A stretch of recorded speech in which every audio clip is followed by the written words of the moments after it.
Sí, ahí estamos. Caroline, muy buenas noches. Muchísimas gracias por acompañarnos en este espacio de Wambra. Vamos rápidamente acá a la entrevista. Veíamos hace unos instantes que el CNE nos menciona que hay un 30% prácticamente de ausentismo en esta jornada. Un poco a qué le podemos adjudicar, digamos, desinterés de la ciudadanía, falta de desinformación. ¿Qué pasó ahí? Varias cosas. Creo que hay también, entre otras cosas, primero, esta es una elección yo lo podría llamar tercer orden, porque no tenemos un ejecutivo, una dignidad que estamos eligiendo, ¿ya? No hay un presidente, no hay un asambleísta, no hay un alcalde. Entonces, nos están llamando a una consulta y eso siempre hace que la población le dé un interés distinto, ¿ya? Adicional a eso, estamos viviendo una segunda ola migratoria en comparación con solamente la del año 2000 en cuanto a la cantidad de personas que han tenido que migrar. Y eso en algún minuto tiene que comenzar a afectar en nuestra estadística. Una de ellas, por ejemplo, la de la participación en la votación. Tenemos que comenzar a contar a nuestros migrantes y en estos últimos años, 1 o 2 años, han crecido y eso comienza ya a pegar, a impactar. Entonces, creo que también en ese contexto pensar en un 28% de ausentismo, solo repetido, me parece por los datos que estoy viendo, es el 95, el 2007, creo que son datos como muy preocupantes, ¿no es cierto?, para poder referirnos con eventos similares y con un ausentismo de este tipo. En relación a la última, solamente a la de octubre pasado, hemos aumentado el ausentismo en 9 puntos, me parece, si los datos no me complican, no me traicionan. Entonces, estamos hablando que necesitamos prestarle atención a la calidad también de la democracia que se evalúa en ese contexto. Yo le añadiera una tercera más, y tiene que ver con la narrativa de la conversación sobre esta consulta. La oposición entre los argumentos que señalaba sobre la consulta es que no tenía un valor, no tenía mucho sentido, que no iban a cambiar las cosas, que son 60 millones que literal y simbólicamente se estaban votando. Entonces, cuando esos tipos de mensajes que pueden tener razón o no, eso no está en conversación ahora, comienzan a llegar en la población también, ¿no? Entonces, ahí le llamamos a esto nosotros la eficacia de la ciudadanía, es decir, la ciudadanía siente que no tiene ningún sentido ir y expresar su voto. ¿Para qué voy a dar mi voto si al final nada va a cambiar? Entonces, eso, por ejemplo, es sumamente peligroso para la calidad de la democracia. Y esa es la razón por la cual los gobernantes no deben abusar del recurso de consultar al pueblo.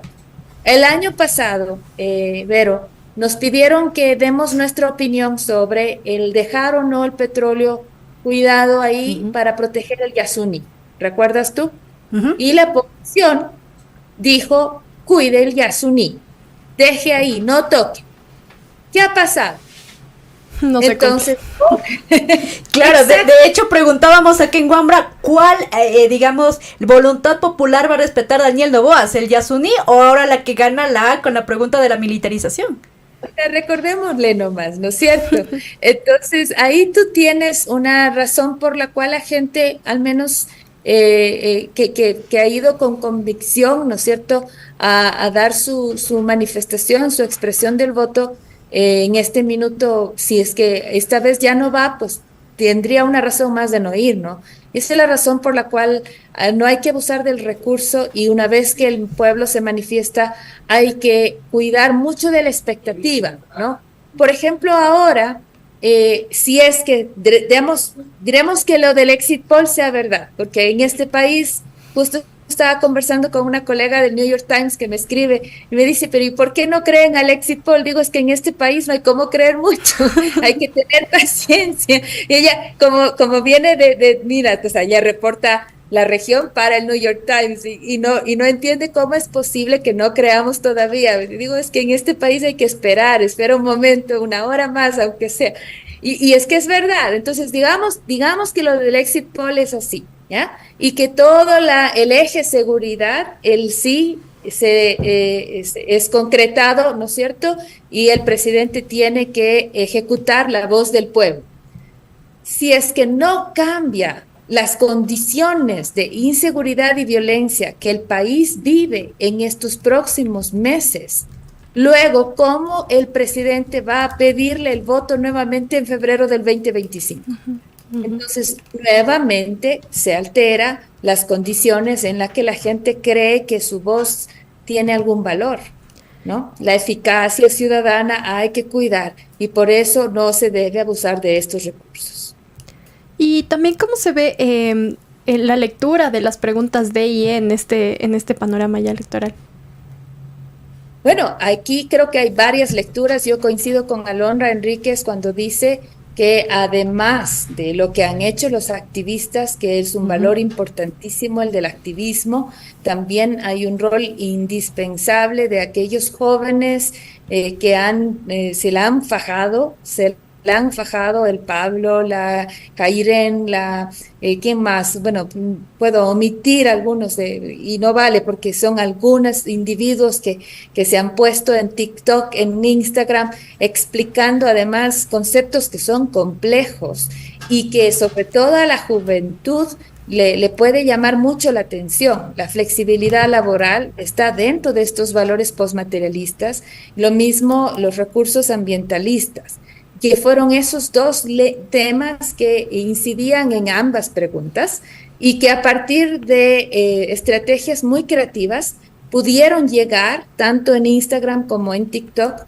y fueron muy interesantes esas narrativas y llamaron la atención. No solamente ellos, por supuesto, también hubo un activismo fuerte, más articulado y organizado, que llegó, ahí tú tienes a los Yasunidos, ahí tú tienes al mismo Pablo Fajardo, ahí tú tienes la CONAIE en sí mismo, que duda cabe, ¿verdad? Inclusive, si tú quieres un poco más atrás, la misma Revolución Ciudadana en un inicio decía sí a todo menos a estas dos, en fin, habían muchas voces que estaban asociando estas dos preguntas con parte de su plataforma, pero hace 10 días atrás, ahí por último el más optimista decía empate técnico. No llegaba al resultado que ahora estamos viendo. ¿Qué pasó? Bueno, había una indecisión. Había una indecisión. Desinformación también. Hubo errores de la campaña del otro lado, que tú tienes ahí a la ministra dando 3 distintas horas, tú tienes ahí gente como el Mauro Andino, el Augusto Tandazo, que también se encargaron, ¿no es cierto?, de hablar todos los días sobre estas condiciones y preocupaciones. La Universidad de Cuenca, por ejemplo, se organizó un bonito evento, le dejaron sin luz, no importa, nos movemos de locación, la cosa es que se hace y se habla sobre estos temas. Entonces hubo toda esa participación y creo que al final no hay ninguna duda, hubo también parte del rechazo que la gente le dio a las actitudes presidenciales de los últimos días, que también favorecen, porque no hay que ignorar, favorecen buena parte de este resultado. Comunicacionalmente se sostuvieron estas dos preguntas porque de hecho hace un ratito nada más tuvimos una entrevista y nos decía justo un experto en encuestas sobre estas dos preguntas, sobre el posicionamiento de la pregunta D y E. Y nos decía que todos las demás preguntas ni siquiera llegaron, por ejemplo, a la gente, pero que estas preguntas de trabajo por horas estuvieron súper presentes y la de arbitraje internacional también estuvieron súper presentes en la mente de los y las ecuatorianos. Y eso también se debe, además, justo de lo que hemos dicho, también creo que es parte de una estrategia comunicacional que sí pudieron hacerla activistas, estudiantes, colectivos, organizaciones sociales de derechos humanos, ¿no? Exactamente, y que por el otro lado no había correlato. Es una de las críticas que se le hace, por ejemplo, salvo el gobierno que hablaba de producción e inversión, que lo hacía además en términos generales, junto con la seguridad, pero su foco estaba en la seguridad, ¿no? Pero hablaba de seguridad, producción e inversión internacional. no especificaba más detalles. Creo que por ahí le vi a la lista 6 hablando sobre el arbitraje con la metáfora del fútbol, ¿ya? Pero no creo que, salvo ustedes que siempre son mucho más cuidadosas que yo en revisar así como mensajes y conceptos específicos, pero si esa es la campaña de Daniel Noboa, debió haberla ejecutado mejor. Salvo, insisto, su misma ministra, que además poco le favoreció. Y esa justo misma pregunta, porque muchos sectores han dicho que la pregunta D y la pregunta E eran como la cereza del pastel, las joyas de la corona que le interesaban dar a Daniel Noboa a ganar. Entonces, ¿por qué tan poco esfuerzo comunicacional?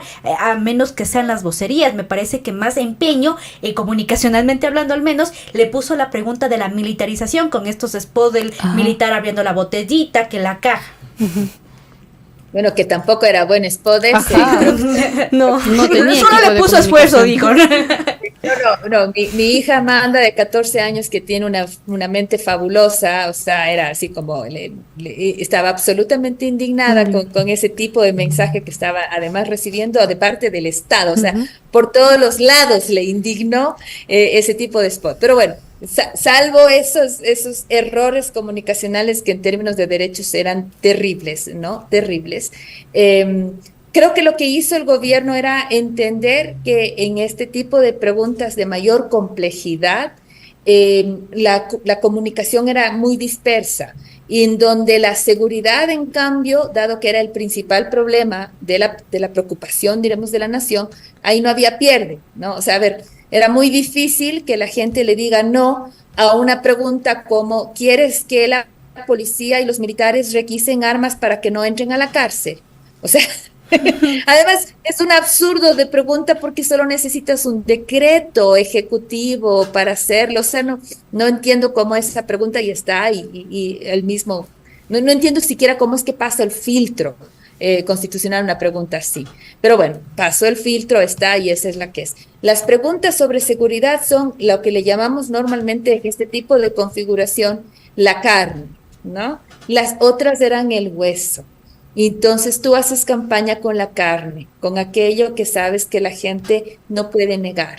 Y le dejas el hueso para que, en vista de el voto plancha sobre la carne, pues se contagie y la gente se va llevando el hueso. El tema es que esa carne, diremos así, no fue planteada adecuadamente, no hicieron una campaña de voto plancha, salvo ya muy tarde. Le pusieron demasiado fuerza a la personalización del presidente. Acuérdate cómo estuvo embanderado el puente allá en Guayaquil con su rostro, porque era el beneficio, era posicionar su imagen, era beneficiarse de esos 60 millones para catapultar su plataforma. O sea, hay que decir las cosas con honestidad a nuestra audiencia, como sé decir a mis alumnos: de aquí nadie me sale ingenuo, por favor, nadie me sale ingenuo, vote sí, vote no, vote nulo, pero no me salgan ingenuos de aquí. Y finalmente, estas dos iban a pasar de agache por la fuerza del sí en la pregunta 1, que era la de los militares en las cárceles. Una pregunta que ni siquiera era de él. Me parece, ustedes que siempre están más informadas que yo. Era de Guillermo Lasso.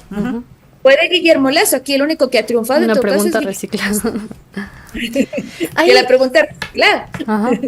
Ahí justo es lo que nos comentaba Gab hace un ratito, que esta figura de Daniel Noboa en las redes sociales y también la figura de Lavinia Balbonesi, ¿cómo actúan en este también voto joven, si se puede decir? Hay un nicho, de eso no hay duda, hay un nicho. Hay esta lectura aspiracional, como era cuando salió a la última corrida, deme su rutina de brazos, mi presi, ¿no? O sea, habían ese tipo de mensajes también. Y creo que son muy reconocedores de ese tipo de contenido entretenedor, además en los códigos que corresponden, ¿no es cierto?, para TikTok, y que en el marco del entretenimiento al final del día hacen que sigan representando ese símbolo, ¿no? Entonces no es una reflexión a partir de la pregunta, sino es una reflexión a partir del gobernante. Nuevamente, es la personalización y la caracterización de aquello que representa algo. En este caso, ¿qué representa? Un estilo de vida, representa una conducta. Es que la testosterona, por no decir otra cosa de mi presidente, ¿no es cierto? Es eso, y eso al final sigue teniendo un espacio de particular interés, digamos así, en ciertos electores, sobre todo porque están asociados a un atajo mental que es el de la seguridad. O sea, yo quisiera a alguien así para que me cuide. Ok, listo, esto es. Aunque no tenga ningún efecto, porque de repente igual se está muriendo gente, igual se murieron 3 alcaldes en lo que va del mes, en fin, o sea, a pesar de todas esas cosas, como nadie me da otra opción, porque si me dieran otra opción, por último, ¿viste? Pero como nadie me da otra opción, es lo que hay, es a lo que le voto.